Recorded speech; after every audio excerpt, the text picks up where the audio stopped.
She was just a maid applying for a nanny position. But 18 nannies before her had died or gone mad within 3 nights. What she didn't know, the Vampire King's cursed twins had already chosen her. And in this castle, being chosen meant she'd never leave alive. The letter said governess, the gates said graveyard. Mara Dorn clutched her worn travel bag as lightning split the sky above Blackvale Castle. The fortress rose from the mist like a corpse clawing out of its grave, all black stone and twisted iron, wrapped in thorns that seemed to breathe. "You sure about this, miss?" The carriage driver wouldn't even look at the gates. His hands shook on the reins. "I need the work." Mara's voice was steadier than she felt. 3 months of searching, and this was the only household that didn't slam the door in her face when they saw her threadbare dress. 18 nannies in 2 years, the driver finally met her eyes. 18 bodies carried out. Or worse, the ones that just vanished. Mara swallowed hard. She'd heard the rumors in town. Everyone had. But rumors didn't pay for her sister's medicine or put food on the table. "Thank you for the ride." She stepped down, and the carriage disappeared into the storm before she could change her mind. The gates opened on their own. Slowly. Like a mouth. Mara walked through. The courtyard was a battlefield of dead roses. Thorns climbed every wall, some as thick as her arm, others thin as needles. They swayed without wind. As she passed, she could have sworn they leaned toward her, curious. The castle doors groaned open. A man stood in the entrance, tall, skeletal, with eyes like chips of ice. "You're the new girl, not a question." His voice could freeze blood. "Follow me. Quickly. The master doesn't like to be kept waiting." Inside, the castle was a cathedral of shadows. Chandeliers hung like frozen tears. Portraits lined the walls, pale faces with dark eyes, all watching, all judging. Mara's footsteps echoed too loud. Then she heard it. Other footsteps. Small ones. Matching hers perfectly from somewhere above. She looked up. 2 children stood on the landing, gripping the banister. A boy and a girl, perhaps 8 years old, with silver-white hair and faces too beautiful to be real. They didn't blink, didn't move, just stared. "Don't look at them," the servant hissed. Never look directly at them, but Mara couldn't look away. The girl tilted her head. The boy smiled. And for just a second, their eyes flashed violet.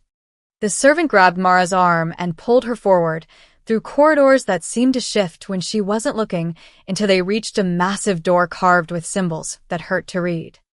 "The king will see you now." He knocked 3 times and fled. The door opened. The throne room was vast and cold. At its center sat a man who made the darkness around him look pale. Black hair fell past his shoulders. His face could have been carved from marble, beautiful and merciless.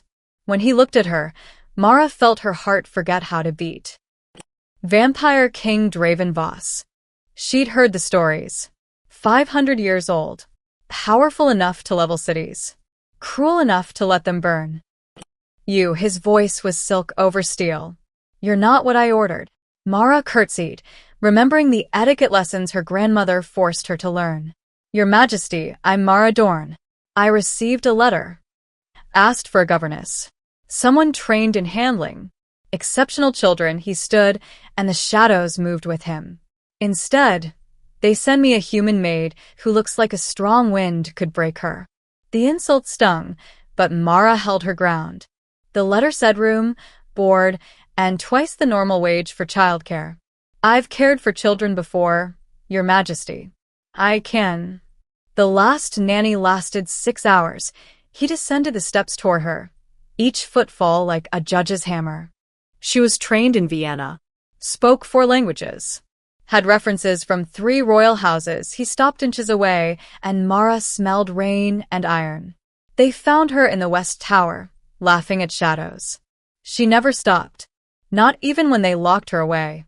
Mara's throat went dry. "I understand the risk. Do you?" He leaned closer, studying her like she was a puzzle with missing pieces. "My children are not normal. They are cursed. And that curse is hungry. It feeds on anyone who tries to care for them. You won't last the night. Then why interview me at all? The question escaped before she could stop it. A servant gasped from somewhere in the shadows. But Draven's lips quirked. Almost a smile. Almost. Brave. Or foolish. I haven't decided which. Papa, the voice was small, clear, and came from everywhere at once. The twins materialized from the shadows behind the throne. Not walked. Materialized. Like they'd been part of the darkness itself. We want her to stay, the girl said. She sang in the courtyard, the boy added. We heard her. Mara's breath caught. She hadn't been singing. She'd been humming, barely aware she was doing it. Her grandmother's lullaby, the one she hummed when she was nervous. Draven's eyes narrowed. Lucian. Lyra. We discussed this. We like her, they spoke in unison now, holding hands. She doesn't smell like fear. Everything smells like fear to you. Not her. Lyra stepped forward, her bare feet silent on the stone. She smells like. Like Mama, Lucian finished. The temperature in the room dropped. Frost crept across the windows. Draven's expression went dangerously still. Your mother is dead. We know, the twins said it without sadness. Without anything. But she smells like Mama's garden. Before the fire. Mara felt their eyes on her. All three of them now. The king's gaze could cut glass. The children's could see through souls. 1 week, Draven said finally, the words forced out. If you survive 7 days, we'll discuss permanent employment. If you don't, he turned away. There are worse things than death in this castle. I'll stay, Mara's voice didn't shake. She was proud of that. Then God have mercy on you, Draven waved his hand. Because I won't. The servant appeared, trembling, and led her away. As they left, Mara glanced back. The twins were smiling at her. Really smiling. Their fangs caught the candlelight. And every candle in the throne room suddenly blazed violet. Draven stared at the flames, then at the spot where Mara had stood. Impossible, he whispered. But the castle hummed around him, ancient and knowing. The curse had recognized her. Dawn came like a reluctant guest to Blackvale Castle. Gray light filtered through windows so thick with grime they looked frosted. Mara had spent the night in a servant's room smaller than a closet, listening to whispers in the walls that formed almost words. She hadn't slept, but she'd survived. The skeletal servant, his name was Garrett, she'd learned, led her up a spiral staircase that seemed to go on forever. The nursery, he said, stopping before a door covered in scratches. Deep ones. I'll be outside. When you scream, I'll come. When? Not if. No one says if anymore. He handed her a key that felt too heavy. The last nanny made it to breakfast. You've already beaten the record. The door opened before she could use the key. The nursery was a nightmare pretending to be a children's room.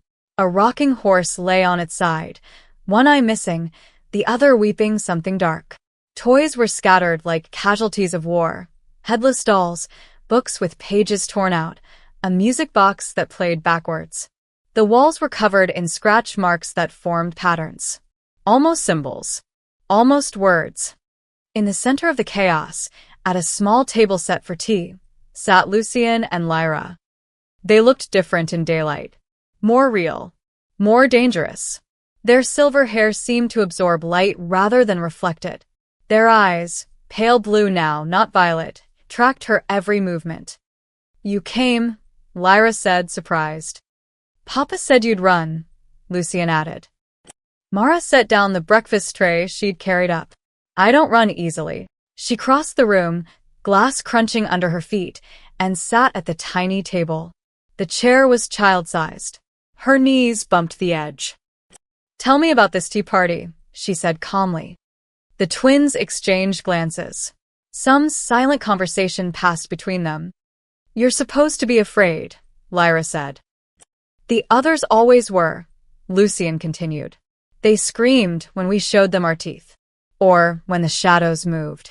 Or when we made the dolls dance. They finished each other's sentences like it was a game. But underneath, Mara heard something else. Loneliness.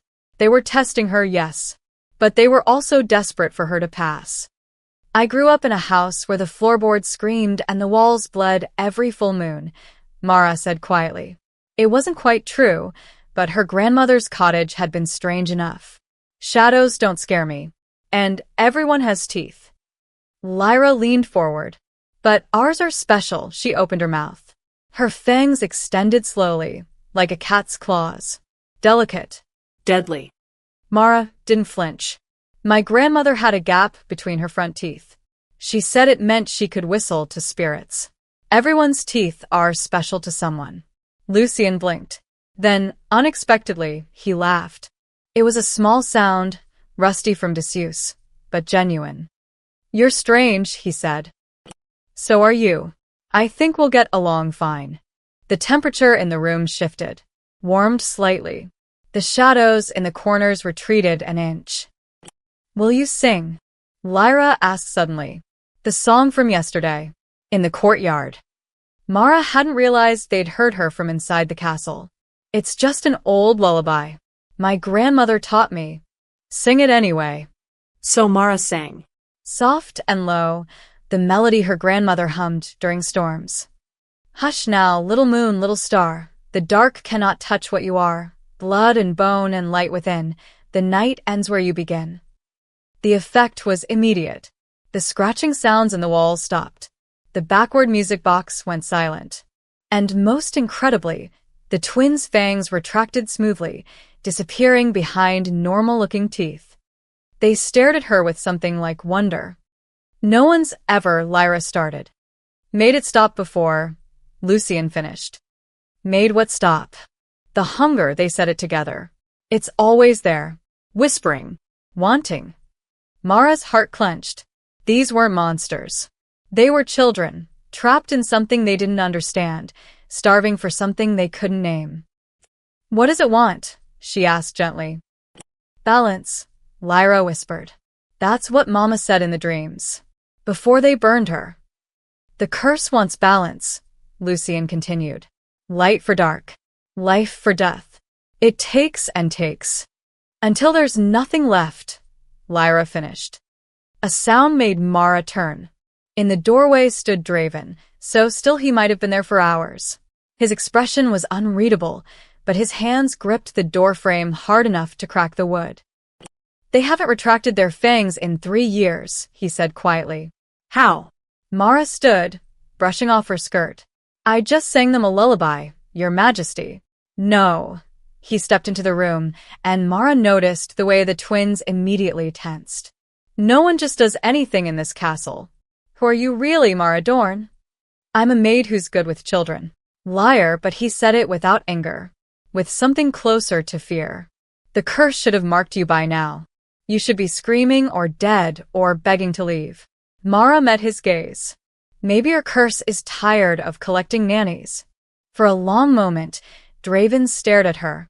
Then he looked at his children, really looked at them, sitting calmly at their tea table, fangs hidden, eyes clear. 7 days, he repeated, backing toward the door. But I'm watching you.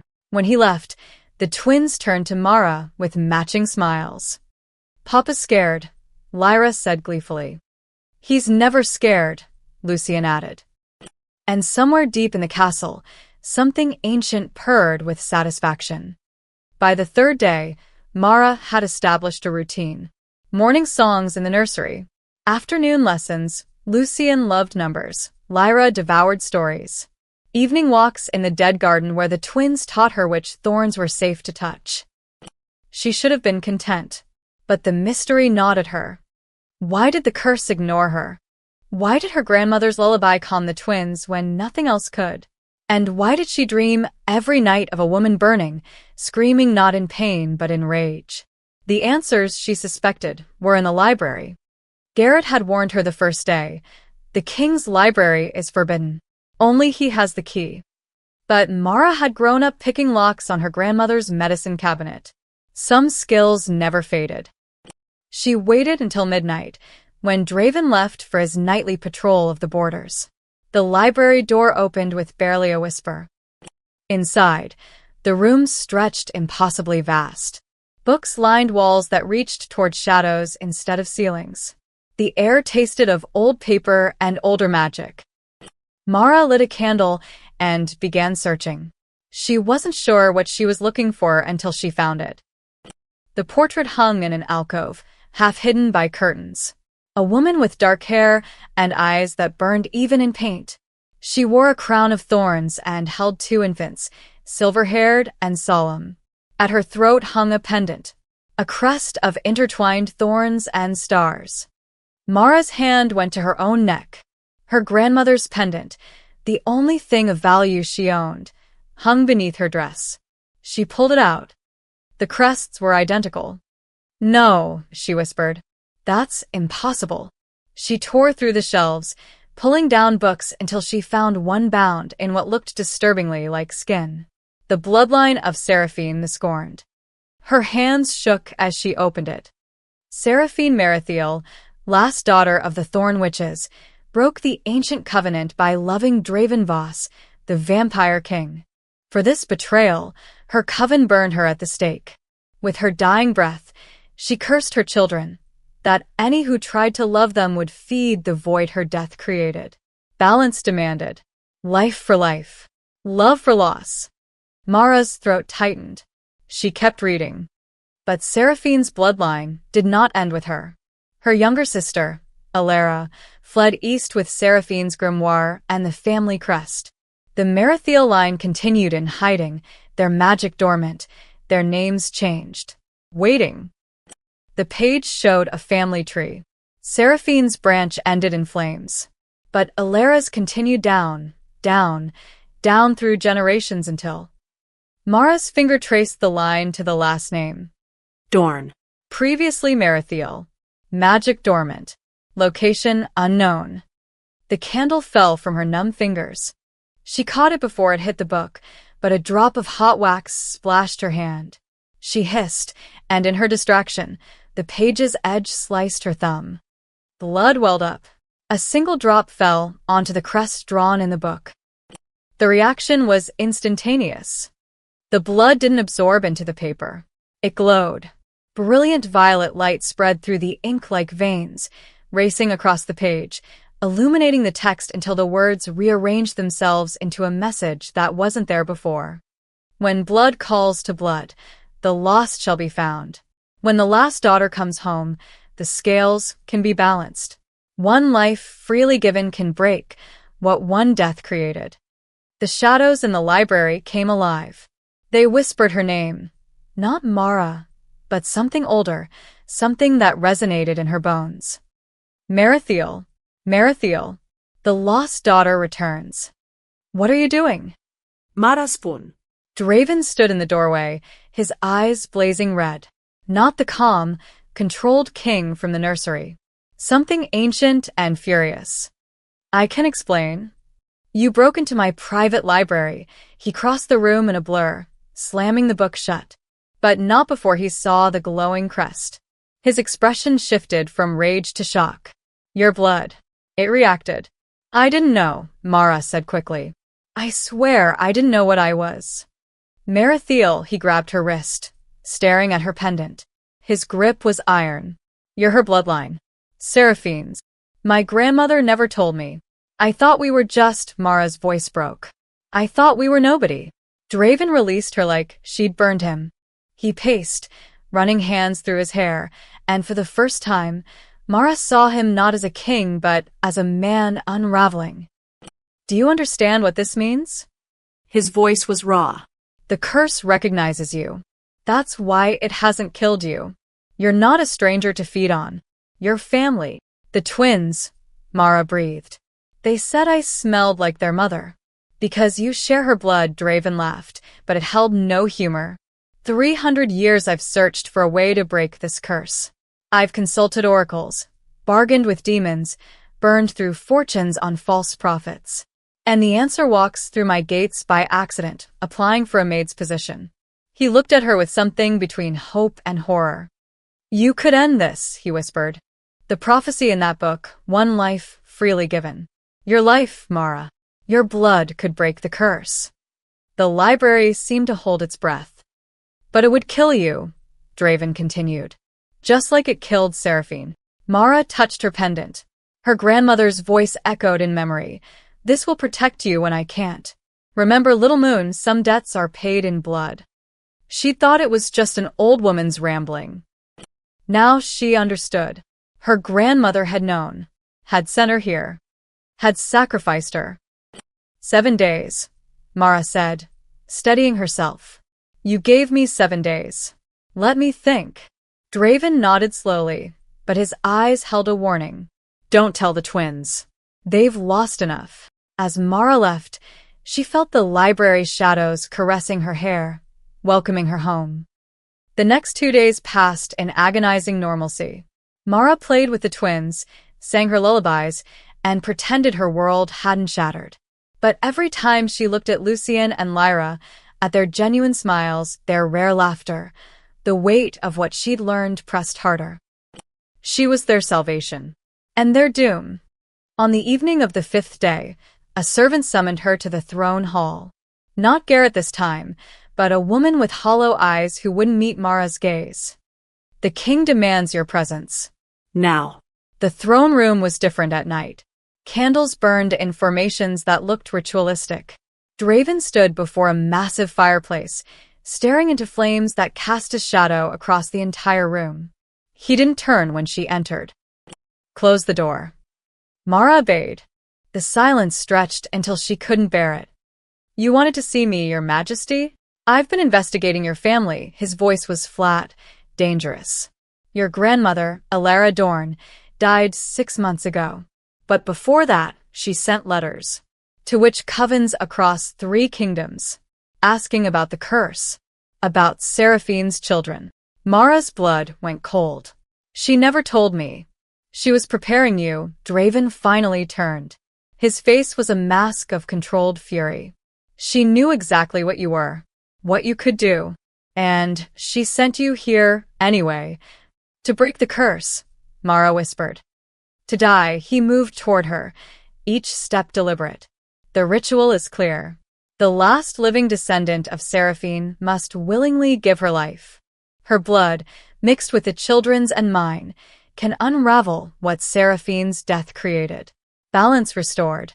Then, no, the word cracked like a whip. I won't allow it. Mara stared at him, confused. But your children. We'll find another way. Draven stopped an arm's length away, close enough that she could see the strain in his face, the shadows under his eyes. Do you know how many people I've killed in 500 years? How many lives I've taken without a second thought? That's not. But I won't take yours. His voice dropped to something almost broken. You waltzed in here with your damned lullabies and your fearlessness and your kindness, and in 5 days you've done what no one has in 3 years. You made my children remember how to smile. You made them safe. Mara's throat tightened. They deserve to be free of this curse. And you deserve to live. Draven's hand lifted, hovering near her face, before he caught himself and let it fall. You're 20 years old. You have a sister waiting for you. A life ahead of you. I won't let this castle take that. It's my choice. No. The shout echoed. The windows rattled. You don't understand what you're choosing. The ritual doesn't just take your life. It takes everything. Your soul, your memories, your very existence.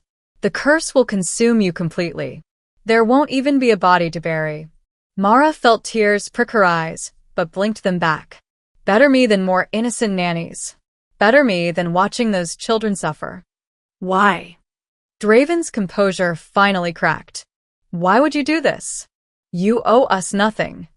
Because they're children. The words burst out. Because Lucien asked me yesterday if all mothers leave.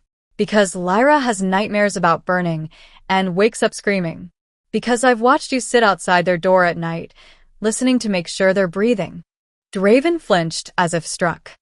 And because, Mara continued softly, my grandmother spent her last 6 months trying to fix a mistake her sister never forgave herself for. Alara abandoned Seraphine when the coven came. She ran. She survived. And it destroyed her, Mara touched her pendant. This isn't just about breaking a curse. It's about choosing not to run. Silence fell. Draven stared at her with something that looked dangerously close to anguish. You're a fool, he said finally. Probably. As tu bornes, impossible fool. My grandmother said the same thing. I could forbid it. Lock you in the tower. Send you away. You could, Mara agreed. But the curse would just find another way. At least this way, it ends. Draven turned back to the fire. His shoulders were rigid, his hands clenched. When he spoke again, his voice was barely audible. Seraphine said the same thing. The night they came for her, a pause. She chose to die thinking it would save our children. Instead, she cursed them. And now you want to repeat history. I want to finish it. Then you're braver than I am. He didn't look at her. Because I'm not strong enough to lose someone he stopped himself. Someone important. Not again. Mara's heart hammered. Your Majesty. Papa. They both spun. Lucien and Lyra stood in the doorway, hand in hand. Their eyes were wide, glowing faintly violet in the firelight. Why is Mara crying? Lyra asked. Why do you look sad? Lucien added. And then, in perfect, terrible unison, is she leaving like the others? Mara knelt before she could think. No, sweethearts. I'm not leaving. Promise, they asked together. She looked up at Draven. His expression was agony. I promise, Mara whispered. The twins hugged her fiercely. Over their heads, Draven mouthed 2 words. Forgive me. On the morning of the 6th day, the twins vanished. Mara discovered it when she brought breakfast to the nursery. The room was empty, the window wide open. Frost covered the sill in patterns that looked like reaching hands. She ran. Down corridors, through the throne room where Draven was already shouting orders, into the courtyard where Garrett pointed with a trembling finger toward the tree line. The echoing forest, he whispered. God help them. God help us all. Draven was beside her in an instant, his face carved from stone. Stay here.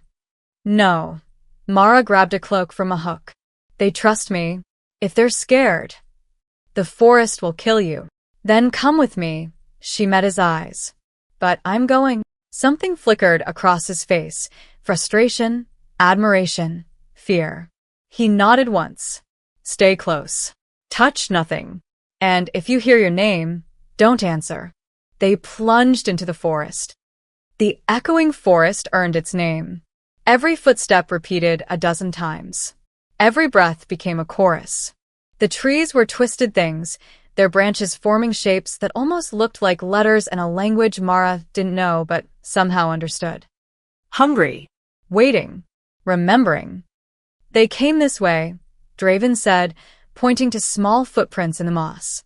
But the tracks are wrong. They're walking toward the border. The border of what? Which territory? His jaw clenched. Where Seraphine burned. They moved faster. The forest grew denser, darker. Mara's pendant began to warm against her skin, then burn. She gasped, pulling it out. It was glowing, pulsing like a heartbeat. It's reacting to something, Draven said grimly. The magic here is old. Angry. A sound stopped them both. Singing. 2 small voices in perfect harmony, but the melody was wrong. Backwards. Inverted. They burst into a clearing.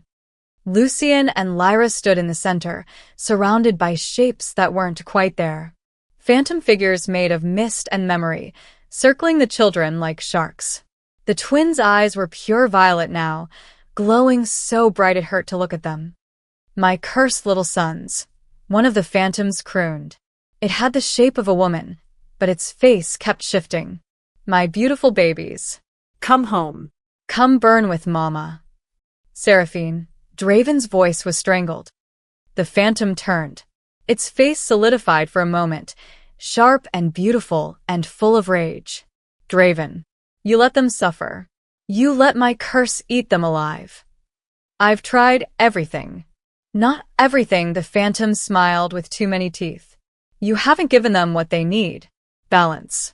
A life for the lives I lost. My blood for my blood. Its gaze slid to Mara. Ah. The lost daughter finally comes home. Mara stepped forward, even as Draven grabbed for her. Let the children go. Whatever you want, take it from me. The phantoms laughed. It echoed through the clearing, through the trees, through Mara's bones. Brave little Merithiel. But you don't understand, the seraphine shape drifted closer. This curse isn't my punishment. It's my protection. Every nanny who died, every caretaker who went mad, they were trying to replace me. Love my children. Take my place. So the curse killed them, Mara breathed. Because you couldn't stand the thought of someone else being their mother. They're mine. The phantom shriek sent birds exploding from trees. Mine to love. Mine to curse.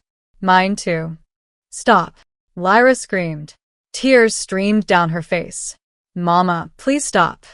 We don't want this anymore, Lucian sobbed. We just want to be normal. The phantoms recoiled, hissing. Where the children's tears hit the ground, the earth hissed and steamed. Mara ran to them, dropping to her knees between the twins and the specters. They're not yours anymore, Seraphine. You made sure of that when you cursed them. I was protecting them. You were punishing everyone. Mara's pendant blazed brilliant violet. Your sister, your lover, your children, everyone who survived when you didn't. The phantom lunged. Mara threw up her hands instinctively. The pendant exploded with light. Thorns of pure violet fire erupted from the ground, forming a barrier between Mara and the spirits. The phantoms shrieked, their forms dissolving where the light touched them. Impossible, Draven whispered. That's bloodline magic. Dormant magic. Not dormant anymore, Mara gasped. The power flooding through her was terrifying and exhilarating. The forest recognized her. The curse recognized her. Her blood sang with it. The seraphine phantom reformed, but farther away now. Its face was clearer. Sadder. You have her strength, it said softly. Ilara's daughter's daughter. The one who didn't run. I'm here to finish what you started, Mara said. To free your children. Then you know what it will cost. Yes. Mara, no. Draven started, but the phantom held up a hand. The ritual must be completed at midnight tomorrow. In the place where I burned, the phantom looked at its children one last time. I'm sorry. I'm so sorry. I thought love could survive anything, even death. Love doesn't survive death, Mama, Lyra said quietly. It becomes something else. Something hungry. The phantoms faded like morning mist. Mara collapsed. Draven caught her before she hit the ground, and the twins pressed against her sides. You awakened, Draven said, staring at her with something like horror. Your magic awakened. Mara looked at her hands. Violet light still danced beneath her skin. Then I guess I really am family, she whispered, before everything went dark. Mara woke to candlelight and silk sheets. Too soft. Too warm. This wasn't her servant's room. She tried to sit up, and pain lanced through her chest like she'd been struck by lightning from the inside. A hand pressed her back down, gentle but firm. Don't move, Draven's voice. Rough, exhausted. You nearly burned yourself out. Awakening dormant magic all at once should have killed you. Mara's vision cleared. She was in a massive bed, surrounded by crimson curtains. Draven sat beside her in a chair he'd pulled close, still wearing his forest-stained clothes. Dark circles shadowed his eyes. How long? She croaked. 6 hours. It's almost midnight. He held a glass of water to her lips. Drink. She obeyed, then noticed the bandage on her wrist. What did you? Your pulse stopped. His jaw tightened. In the forest. You died for 43 seconds. I had to, he gestured helplessly. The curse was already pulling you in, trying to consume you before the ritual. Mara touched the bandage, understanding flooding through her. You gave me your blood. A few drops. Just enough to anchor your heart. He stood abruptly, pacing. It should have done nothing. You're human. But your bloodline magic was already active, and my blood, he stopped. We created a bond. accidental, Temporary. but it's there. As if to prove his point, Mara suddenly felt him. His exhaustion, his fear, his desperate, aching guilt. It hit her like a wave. "I can feel you," she whispered. "And I can feel you," Draven's hands clenched. "Your determination, your certainty, your acceptance of death," his voice broke. "God help me, Mara. I can feel you preparing to die, and it's killing me." Before she could respond, the shadows in the room moved. Not metaphorically. They literally crawled across the floor like living things, reaching for the bed with tendons of darkness. The temperature plummeted. Frost spread across the walls in spiral patterns. "The curse," Draven snarled. He moved between Mara and the shadows, his eyes blazing red. "It knows. It knows we're bonded. What does it want?" You. Now. Before the ritual, the shadows formed shapes, hands, mouths, hungry and grasping. The curse is trying to take you early, to feed before the balance can be properly restored. The shadows lunged. Draven met them with darkness of his own, vampire shadow, cold and ancient. The two forces collided in the air above Mara, crackling like thunder. But there were too many. They came from every corner, every crack, pouring in like smoke. One wrapped around Mara's ankle, burning cold. She screamed. No. Draven grabbed her, pulling her against his chest. His fangs extended. "Forgive me," he bit his own wrist, deep, and pressed the bleeding wound to her lips. Drink. "It's the only way to strengthen the bond. To protect you." Mara tasted copper and winter and something electric. The moment Draven's blood hit her tongue, power exploded through her veins. The shadows attacking her recoiled, shrieking. Her own magic surged in response, violet thorns of light bursting from her skin, driving the curse back. The two magics, vampire and witch, intertwined inside her like a double helix. The bond between them snapped into place. Solid. Permanent. Mara gasped, pulling away. "What did we?" "Saved your life," but Draven looked shaken. "At a cost. You're not fully human anymore, Mara. Not vampire either." I don't know what you are." Mara looked at her hands. Beneath her skin, she could see both violet witchlight and shadow moving together. Her heartbeat had changed, slower, stronger. When she breathed, she could hear Draven's heart 3 rooms away. Taste the fear of servants in the halls. Feel the twins sleeping 2 floors up. "The twins," she gasped. "Are they safe?" For now, Draven's hand cupped her face, tilting it toward the light. Her eyes reflected violet and crimson together. "But this bond, when you die tomorrow, it won't just be your death. Part of me will die too.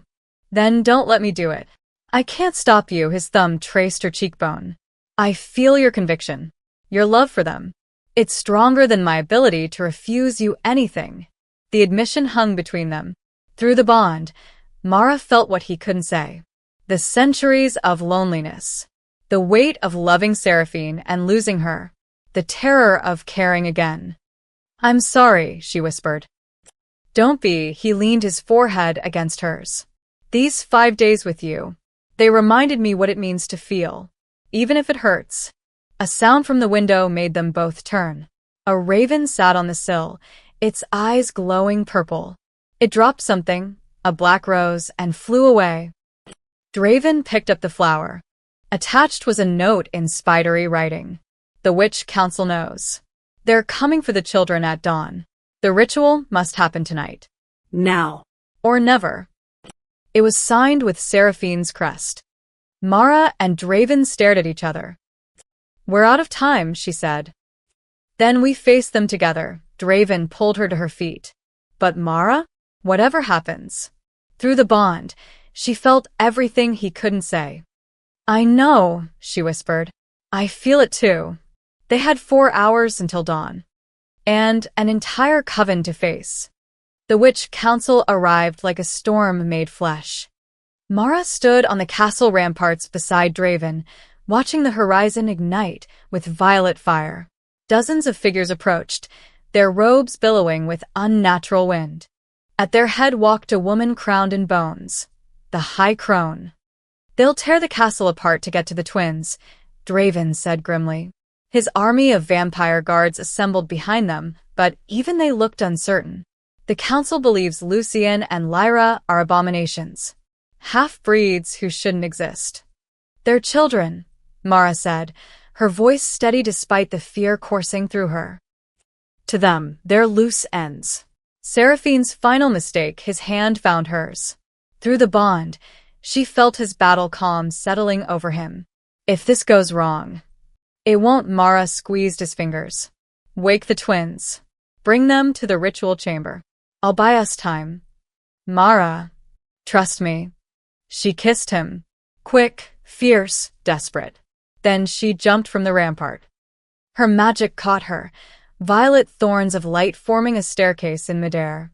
She descended like a queen approaching her throne, landing directly in front of the castle gates as the witches arrived. The High Crone stopped, her ancient eyes widening. "Impossible." "Amarathiel lives?" "I'm Mara Dorn," she called out, her voice amplified by magic she was still learning to control. "Ilera's granddaughter. Seraphine's blood. And I'm here to end this." The council murmured. The High Crone raised a gnarled hand for silence. "The cursed spawn must be cleansed. The balance Seraphine disrupted must be restored." "By murdering children?" Anger heated Mara's words. "Is that what passes for justice in your coven? They are not children. They are consequences." The Crone's staff struck the ground. "Every day they live, the curse spreads. Already it's claimed 18 lives. How many more before you act?" "I am acting. Tonight. The ritual will fail." The Crone's smile was cruel. "We've read the prophecy, girl. One life freely given.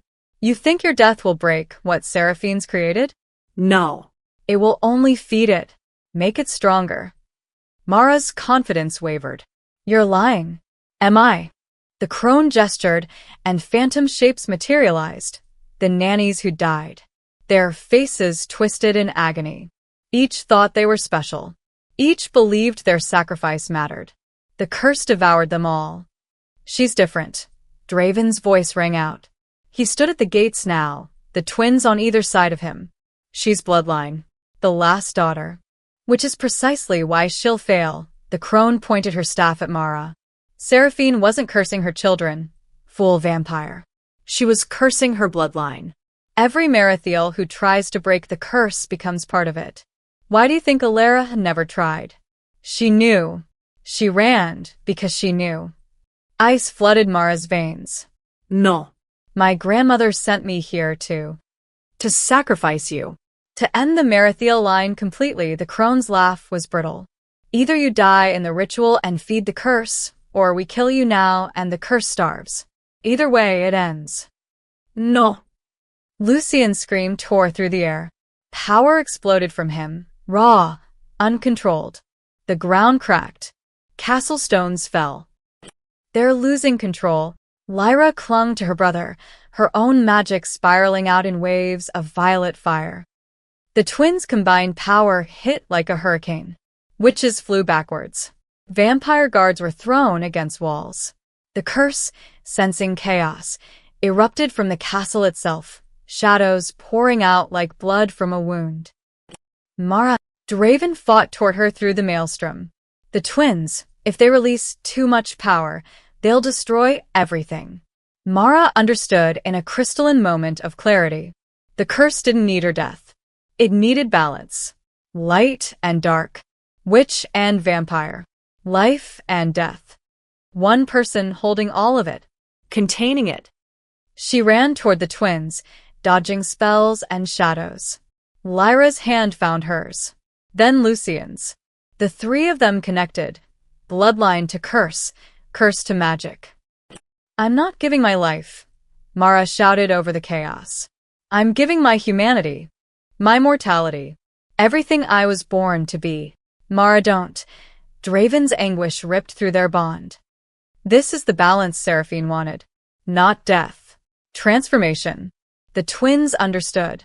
Their eyes met hers, glowing brilliant violet. Will it hurt? Lucien whispered.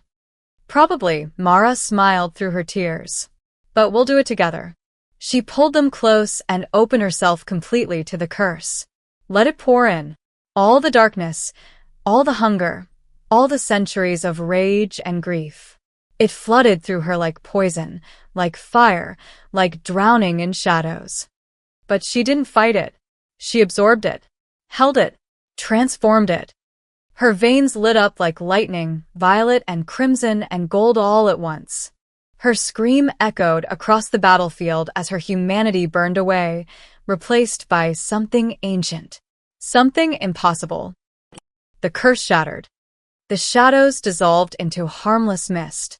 The twins collapsed, gasping, their eyes returning to normal blue. The witches stared in shock. Mara stood between the two forces, neither dead nor alive. Neither witch nor vampire nor human. Something new. The high crone dropped her staff. What have you done? Ended it, Mara whispered, before the transformation took her under completely. Mara died for the second time at 3:47 in the morning. Draven caught her as she fell, her body going cold in his arms. The twins screamed. The witches backed away, uncertain. Even the high crone looked shaken. No, Draven's voice broke. No, you don't get to leave. Not after. Through their bond, he felt nothing. Empty space where she'd been. Mara. He bit his wrist savagely and pressed it to her lips. Drink. Come back. I'm not losing you. His blood touched her tongue, but she didn't swallow. Didn't breathe. Papa, look, Lyra whispered, pointing. Mara's veins were glowing. Not just violet now. Gold threaded through them like sunrise breaking through storm clouds. Her chest rose. Once. Twice. But her heart didn't beat. The transformation.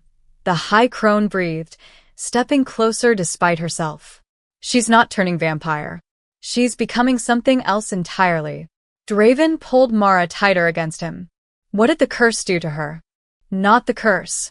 The balance. The crone knelt, her ancient eyes wide with something like awe. She took all of it. Witch magic, vampire blood, the curse's darkness, the twins' light. She's holding it all inside. Becoming the bridge Seraphine tried to be. Will she wake up? Lucien asked, tears streaming down his face. I don't know, the crone admitted. Nothing like this has happened before. Draven lowered his forehead to Mara's. Through their bond, he pushed everything he felt, his love, his regret, his desperate need for her to survive. Come back to me, he whispered. Please. Minutes passed like hours. The first rays of dawn touched the horizon. And Mara's eyes opened. One eye was violet. The other was gold, with a ring of crimson. She gasped, and her gasp became a sob, and Draven crushed her to his chest as she shook and cried and breathed. You're alive, he said it like a prayer. You're alive. Different. Her voice was layered, 3 voices speaking as one. I'm so different. The twins threw themselves at her. She caught them, laughing through tears, and where her skin touched theirs, they glowed. Healthy. Whole. Free. The curse is gone, Lyra said wonderingly. I can't feel it anymore. Me neither, Lucien added. It's quiet. We're quiet. Mara looked at the high crone. What am I? The old witch studied her for a long moment. You're the first of your kind. Neither alive nor dead. Neither witch nor vampire nor human. Your balance made flesh, she bowed, actually bowed. And you've done what we thought impossible. You broke the curse without death. I did die, Mara said softly. But you came back. Draven helped her stand. She swayed, and he steadied her. You came back different, but you came back. The witch council withdrew at the high crone's command. The children are free of the curse. Our business here is done. Before she left, she looked back at Mara. Your grandmother would be proud. Alara spent her life running. You spent yours standing still. When they were gone, Draven carried Mara inside. The twins followed, refusing to leave her side. The days that followed were strange. Mara didn't need to sleep, but she could. Didn't need to eat, but she enjoyed it. Sunlight didn't burn her, but she could walk through shadows like doorways. She could hear thoughts if she focused, see magic in the air like colored threads. "You're terrifying," Draven told her one evening as they watched the twins play in the garden. Actually play, like normal children. "Is that a complaint?" Mara leaned against him, feeling his heartbeat through their bond. "An observation," he kissed her temple. "Also, the council is spreading word. Other cursed beings are asking to come here. They think you can help them." "Can I? I don't know." Can you? Mara looked at her hands, at the gold and violet light dancing beneath her skin. "I suppose we'll find out." 3 months later, Blackvale Castle opened its gates for the first time in centuries. Sunlight poured through stained glass that had been covered in dust and grime. Workers cleared the thorns. Gardeners planted roses that actually bloomed. Lucien and Lyra ran through the halls, laughing and arguing like ordinary siblings. They attended lessons with tutors who didn't fear them, made friends with children from the village. Every night, Mara sang them to sleep with her grandmother's lullaby. And every night, Draven stood in the doorway, watching, still amazed, still grateful. One evening, he found Mara on the battlements, looking at the stars. "Regrets?" he asked, slipping his hand into hers. "Dozens," she smiled, "but also none." "That doesn't make sense." "Neither do I," she turned to face him, her mismatched eyes bright. "I'm not human anymore. I'll never have a normal life. I'll outlive everyone I knew. Except me. Except you." She touched his face. "And the twins.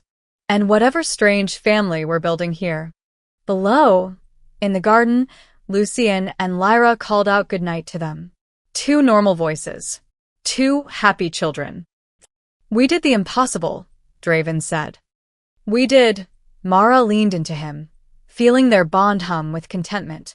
"We survived." The castle hummed around them, not with hunger anymore, with hope. The curse was broken, the bloodline transformed, and in the space between darkness and light, death and life, a new kind of love grew, strange, impossible, and absolutely real. The vampire king and his hybrid wife stood together, watching the dawn. And for the first time in 300 years, Blackvale Castle felt like home. The end.